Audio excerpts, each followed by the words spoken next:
Assalamualaikum warahmatullahi wabarakatuh. Kami dari kelompok 7 ingin mempresentasikan makalah mini riset kami yang berjudul mengenai pencampuran bahasa gaul dan bahasa Indonesia baku dalam presentasi mahasiswa di Universitas Islam Negeri Sumatera Utara Medan. Baiklah, saya sebagai moderator yang bernama Amanda Putri Nasution dan rekan-rekan saya yang bernama Nida Adila, Adi Nurul Larasakti, dan Aprilia Wilujeng. Kepada Aprilia Wilujeng dipersilahkan. Bahasa baku. Bahasa Indonesia yang baik adalah bahasa yang digunakan sesuai situasi dan kondisi, sedangkan bahasa Indonesia yang benar adalah yang sesuai dengan EYD. Tentu saja hal ini tidak dapat terrealisasi tanpa adanya bimbingan dan pembiasaan. Bahasa gaul adalah gaya bahasa yang merupakan perkembangan atau modifikasi dari berbagai macam bahasa. Dampak bahasa campuran dalam kehidupan. Dampak positif: dengan digunakannya bahasa gaul adalah remaja menjadi lebih kreatif. Dampak negatif: mempersulit penggunaannya dalam berkomunikasi dengan orang lain dalam acara yang formal. Dampak yang timbul oleh bahasa gaul terhadap perkembangan bahasa Indonesia sebagai identitas bangsa, yaitu eksistensi bahasa gaul terancam terpinggirkan oleh bahasa gaul. Menurunnya derajat bahasa Indonesia. Pemateri selanjutnya akan dibacakan oleh Nida Adila. Assalamualaikum warahmatullahi wabarakatuh. Perkenalkan, nama saya Nida Adila. Di sini saya akan melanjutkan materi yang kedua, yaitu kesalahan-kesalahan dalam penggunaan bahasa baku. Terdapat 4 kesalahan. Yang pertama, penghilangan atau omission. Yang kedua, penambahan atau addition. Yang ketiga, salah bentuk atau misformation. Yang keempat, salah susun atau misordering. Kesalahan yang pertama yaitu penghilangan atau omission. Kesalahan-kesalahan yang bersifat penghilangan yang ditandai oleh ketidakhadiran suatu butir yang seharusnya ada di dalam ucapan yang baik dan benar. Contohnya, apakah dia murid bau? Nah, seharusnya dapat diperbaiki menjadi apakah murid baru. Selanjutnya yaitu kesalahan penambahan atau addition. Nah, kesalahan ini kebalikan dari penghilangan, yaitu kesalahan penambahan ditandai oleh hadirnya suatu butir atau unsur yang seharusnya tidak muncul dalam ujaran yang baik dan benar. Nah, contohnya, warm itu hangat. Nah, seharusnya dapat diperbaiki menjadi warm itu hangat. Kesalahan yang ketiga yaitu salah bentuk atau misformation. Kesalahan misformation ditandai oleh pemakaian bentuk morfem atau struktur kata yang salah yang dimunculkan dalam praktik perbahasanya walaupun hal itu salah. Nah, kesalahan ini seperti dia sedang bernyanyi. Seharusnya kalimat yang baik itu dia sedang bernyanyi. Kesalahan yang terakhir yaitu salah susun atau misordering.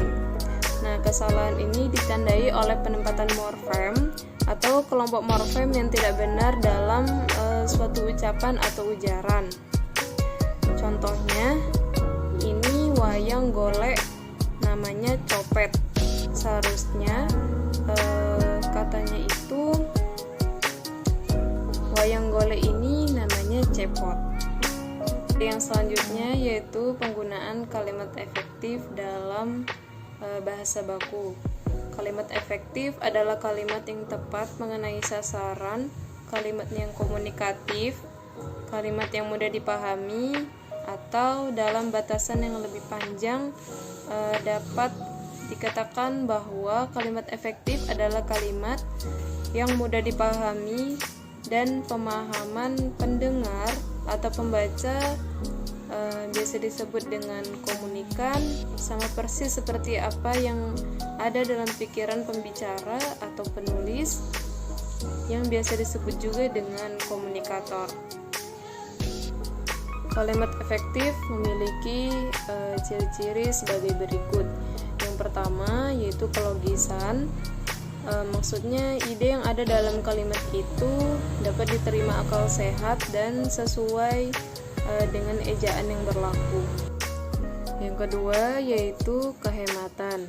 Kehematan di sini penghindaran penggunaan kata, frasa, atau bentuk lain yang tidak perlu selagi tidak menyalahi kaidah tata bahasa dan tidak sampai mengubah makna. Selanjutnya yaitu kecermatan. Kecermatan di sini tidak menimbulkan pengertian ganda dan tepat dalam pilihan kata. Yang keempat, kesepadanan, yaitu keseimbangan antara pikiran dengan struktur bahasa yang digunakan. Yang kelima yaitu kepaduan.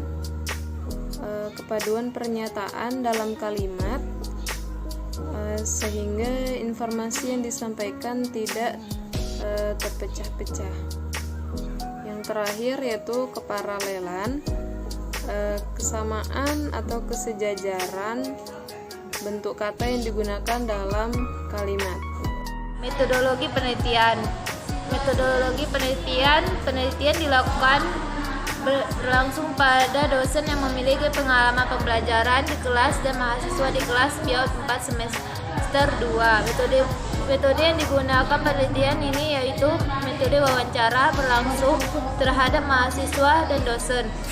Lokasi dan waktu penelitian ini berlangsung pada tanggal 19 Mei 2022 pukul 12.14 WIB di Universitas Islam Negeri Sumatera Utara Medan, Jalan William Iskandar, Pasar 4, Medan Estetik, Kecamatan Percut Setuan, Kabupaten Deli Serdang, Sumatera Utara. Kode posnya 2371. Teknik pengumpulan data menggunakan metode wawancara, dokumentasi, dan observasi.